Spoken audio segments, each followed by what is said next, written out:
Hi മക്കളെ, നിങ്ങളിപ്പോൾ എൻ്റെ കൈ കാണുന്നത് സൈലത്തിൻ്റെ മൊഡ്യൂൾ എക്സാമിനേഷൻ്റെ ക്വസ്റ്റ്യൻ പേപ്പറാണ്.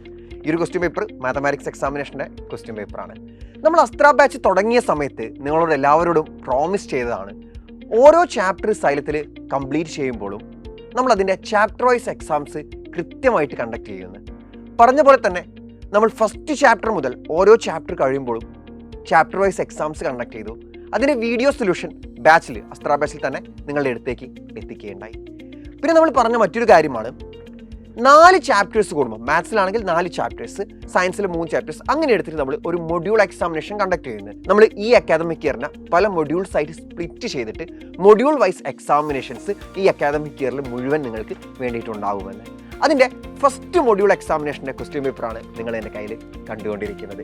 സോ മക്കളെ, മാത്തമാറ്റിക്സിലെ ഈ ഒരു ക്വസ്റ്റ്യൻ പേപ്പർ എങ്ങനെയാണ് ഡിസൈൻ ചെയ്തിട്ടുള്ളതെന്ന് നമുക്കൊന്ന് നോക്കാം. പാർട്ട് എ, സെക്ഷൻ എ, നമ്മളെ ബോർഡ് എക്സാമിനേഷൻ എങ്ങനെയാണോ ഉണ്ടാവുക, ആദ്യത്തെ പാർട്ട് MCQs ആണ്. അവസാനത്തെ 2 ക്വസ്റ്റ്യൻസ് അസെഷൻ റീസൺ ക്വസ്റ്റ്യൻസ്. MCQസിൽ 18ാമത്തെയും 20ാമത്തെയും ക്വസ്റ്റ്യൻസ് ബോർഡ് എക്സാമിനേഷന് അസെഷൻ റീസൺ ക്വസ്റ്റ്യൻ ആണെന്ന് നമുക്കറിയാം അല്ലേ. അതേപോലെ തന്നെ അവസാനത്തേക്കുള്ള ക്വസ്റ്റ്യൻസ് അസെഷൻ റീസൺ ക്വസ്റ്റ്യൻസ്. അത് കഴിഞ്ഞിട്ട് സെക്ഷൻ ബി. സെക്ഷൻ ബിയിൽ 2 മാർക്സിൻ്റെ ക്വസ്റ്റ്യൻസ് ആണ് അല്ലേ. ഈ മാത്സിൽ ആദ്യത്തെ 4 ചാപ്റ്റേഴ്സിൻ്റെ ക്വസ്റ്റ്യൻ പേപ്പർ ആട്ടോ. ആദ്യത്തെ 4 ചാപ്റ്റേഴ്സാണ് മൊഡ്യൂൾ എക്സാമിനേഷൻ മാത്സിലുള്ളത്. സോ അതിലുള്ള 2 മാർക്ക് ക്വസ്റ്റ്യൻസ് ആണ് സെക്ഷൻ ബിയിലുള്ളത്. ആൻഡ് സെക്ഷൻ സിയിൽ നിങ്ങൾ നോക്കുകയാണെങ്കിൽ 3 മാർക്കിൻ്റെ 3 മാർക്സിൻ്റെ ക്വസ്റ്റ്യൻ ആണ് സെക്ഷൻ സിയിലുള്ളത്. ആൻഡ് സെക്ഷൻ ഡിയിലേക്ക് വരുന്ന സമയത്ത് 5 മാർക്സിൻ്റെ നമുക്ക് മേജറായിട്ട് മാർക്ക് കിട്ടുന്ന ഒരു പോർഷനാണ് ഈ പറയുന്ന സെക്ഷൻ ഡി എന്ന് പറയുന്നത്. 5 മാർക്കിനാണ് സെക്ഷൻ ഡിയിൽ നിന്ന് ക്വസ്റ്റ്യൻസ് ഉണ്ടാവുന്നത്. 5 മാർക്കിന് കൃത്യമായിട്ടുള്ള ക്വസ്റ്റ്യൻസ് സെക്ഷൻ ഡിയിലുണ്ട്. ഇനി സെക്ഷൻ ഇ, നമ്മുടെ ലാസ്റ്റ് സെക്ഷൻ കേസ് സ്റ്റഡീസിന് വേണ്ടി മാത്രമുള്ള സെഷനാണ്. കേസ് സ്റ്റഡീസ് നിങ്ങൾക്കൊക്കെ ഭയങ്കര പേടിയായിരിക്കും, പക്ഷേ ആക്ച്വലി നിങ്ങൾ കൃത്യമായിട്ട് വായിച്ച് നോക്കി കൃത്യമായിട്ട് അറ്റൻഡ് ചെയ്യുകയാണെങ്കിൽ ഏറ്റവും കൂടുതൽ മാർക്ക് നേടാൻ നമുക്ക് ഓപ്പർച്യൂണിറ്റി ഉള്ളൊരു സ്പേസ് ആണ് ഈ സെക്ഷൻ ഇ എന്ന് പറയുന്ന കേസ് സ്റ്റഡിയുടെ സ്പേസ്.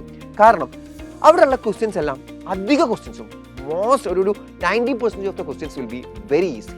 വളരെ ഈസി ആയിട്ട് നമുക്ക് അറ്റൻഡ് ചെയ്ത് മാർക്ക് കിട്ടുന്ന ക്വസ്റ്റ്യൻസ് ആയിരിക്കും ഈ സെക്ഷൻ ഇയിൽ വരുന്നത്. പക്ഷേ പല കുട്ടികളും പാനിക്കായിട്ട് കേസ് സ്റ്റഡി നോക്കുക ആദ്യമായിട്ടൊരു വേർഡൊക്കെ കേട്ട് പേടിച്ചിട്ടാണെന്ന് തോന്നുന്നു പലരും തെറ്റിക്കാറുണ്ട്. അപ്പോൾ ഈ ഒരു രീതിയിലാണ് സൈലത്തിൻ്റെ മൊഡ്യൂൾ എക്സാമിനേഷൻ്റെ ക്വസ്റ്റ്യൻ പേപ്പർ സൈലം സെറ്റ് ചെയ്തിട്ടുള്ളത്. സോ മക്കളെ, മാത്സ് എക്സാമിനേഷൻ മാത്രമേ കഴിഞ്ഞിട്ടുള്ളൂ അല്ല, ഈ എക്സാമിനേഷൻ കൊണ്ട് മാത്രം കാര്യമില്ലല്ലോ അല്ലേ. കാരണം അസ്ത്ര ബാച്ചിലെ ക്ലാസ്സസ് ഒക്കെ കൃത്യമായിട്ട് കൊടുക്കുന്നുണ്ട്. പക്ഷേ മൊഡ്യൂൾ വൈസ് എക്സാം എത്തുന്ന സമയത്ത് കുട്ടികൾക്ക് അഡീഷണൽ ആയിട്ട് എന്തെങ്കിലും ഒന്ന് കൊടുക്കണ്ടേ? യെസ്, ഈ 4 ചാപ്റ്റർ ആയിരുന്നു നമ്മുടെ സൈലത്തിൻ്റെ മാത്സിൻ്റെ മൊഡ്യൂൾ എക്സാമിനേഷൻ ഉണ്ടായിരുന്നത്. 4 ചാപ്റ്റേഴ്സിൻ്റെയും റിവിഷൻ അസ്ത്ര ബാച്ചിൽ സൈലം പ്രൊവൈഡ് ചെയ്തിട്ടുണ്ട്. ഇനി അങ്ങോട്ടേക്ക് സയൻസ്, സോഷ്യൽ സ്റ്റഡീസ് ഒക്കെ എക്സാമിനേഷൻ വരുന്നുണ്ട്. അതിനൊക്കെ തന്നെ ഇതുപോലെ ലൈവ് ക്ലാസ്സുകൾ, റിവിഷൻ ക്ലാസ്സുകൾ നിങ്ങൾക്ക് വേണ്ടി സൈലം കണ്ടക്ട് ചെയ്യുന്നതായിരിക്കും. സോ മക്കളെ, അസ്ത്ര ബാച്ചിൽ ഇനിയും ജോയിൻ ചെയ്യാൻ ഏതെങ്കിലും മക്കൾ ബാക്കിയുണ്ടെങ്കിൽ അസ്ത്ര 2.0 എന്ന് പറയുന്ന ഒരു ബാച്ച് നമ്മൾ പുതിയതായിട്ട് ലോഞ്ച് ചെയ്തിട്ടുണ്ട്.